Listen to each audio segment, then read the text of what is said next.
இப்போ நான் ஃபஸ்ட்டு சார்கிட்ட சொன்னேன், செல்லுமணி சார்கிட்ட, சார் வாங்கணும்னு நினைக்கிறவங்களுக்கு வந்து சந்தேகம் ரொம்ப கம்மி, அப்படியே சந்தேகம் இருந்தாலும் வந்து கேட்டு தெரிஞ்சுக்கிறாங்க. வாங்காமல் இருந்துக்கிட்டு இருக்கும் அவனுக்கு தான் குட்டையை குழப்பிக்கிட்டு இருக்கிறது அப்படின்னு.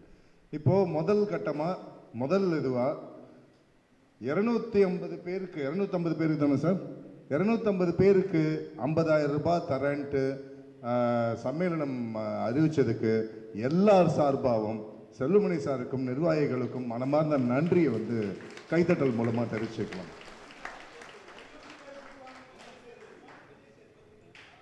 500 ஸ்கொயர் ஃபீட் வாங்குறவங்களுக்கு இந்த இது விஜய் சேதுபதிக்கு நன்றி, அவர் கொடுத்ததை வச்சு தான் இது பண்ணுறோம்.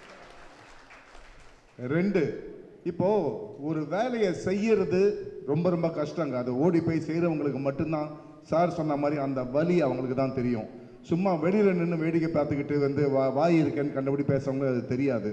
அதனால் உங்கள் எல்லார் முன்னிலையிலையும் சார் சம்மேளன நிர்வாகிகள் முன்னிலையும் சொல்கிறேன், சாந்தா நீங்கள் அந்த குரூப்பில் ஒரு அட்மின்னா,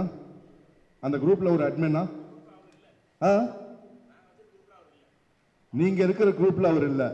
அதாவது டப்பிங் வெற்றி அணின்னு இருந்தது, இப்போ உறுப்பினர் நலன் காக்கும் அணின்னு இருக்கு. அந்த குரூப்பில் அவர் இல்லையா? அவர் இல்லாமல் அவர் மட்டும் இல்லை, உறுப்பினர் நலன் காக்கும் அணின்னு ஒரு பேரை வச்சுட்டு அதில் உறுப்பினர் இல்லாதவங்க இருக்கலாமாங்க? நான் உங்களை கேட்குறேன், உறுப்பினர்களை கேட்குறேன், உறுப்பினர்கள் இல்லாதவர்கள் இருக்கலாமா?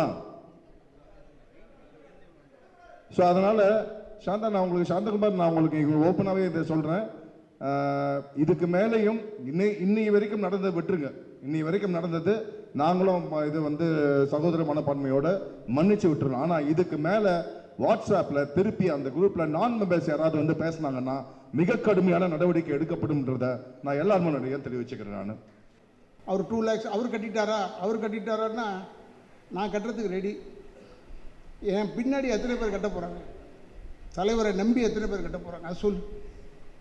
இல்லைன்னா அவர் வீடை விற்று கொடுப்பாரான்னு கேட்குறான் ஒருத்தன். கேடா,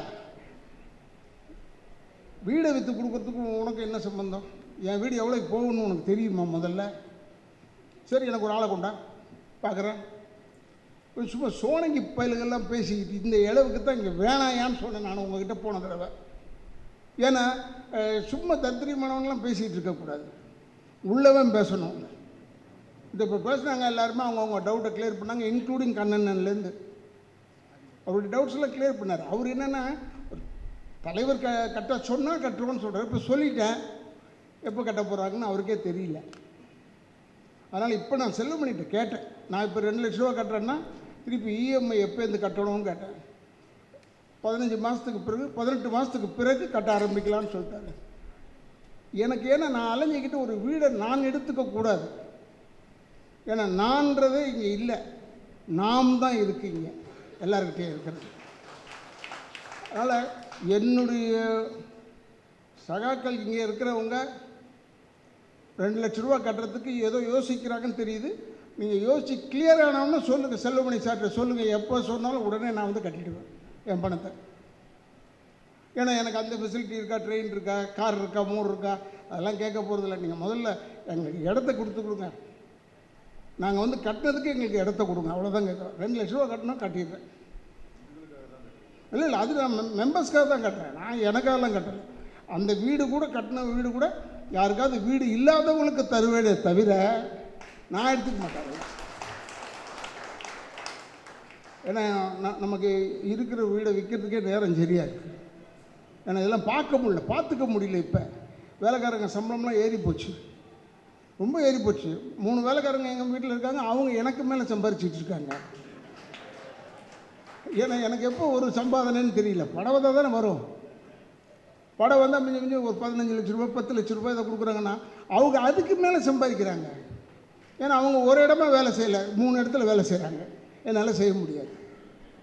இதெல்லாம் நிறைய இருக்குது, ரெஸ்ட்ரிக்ஷன்ஸ் இருக்குது. இருந்தாலும் சும்மா ஒரு சந்தோஷத்துக்காக சொன்ன, கண்ணண்ணே நீங்கள் எப்போ கட்டுறீங்கன்னு மட்டும் எனக்கு சொல்லுங்கள், நீங்கள் மட்டும்தான் எனக்கு பேலன்ஸு. அண்ணா நீங்கள் எதாவது கேள்வி இல்லை வா என்று சொல்லி இவ்வளோ நேரம் நீங்கள் வந்து கூப்பிட்டதுக்கு நீங்கள் எல்லாருமே இணங்கி வந்ததற்காக உங்கள் பாதங்களை தொட்டு என்னுடைய நன்றியை தெரிவித்து, நல்லபடியாக இந்த மீட்டிங் போட்டு யோசித்து நல்ல முடிவாக சொல்லுங்கள். செல்லுமணி சார்ட்டையும் சொல்லலாம்.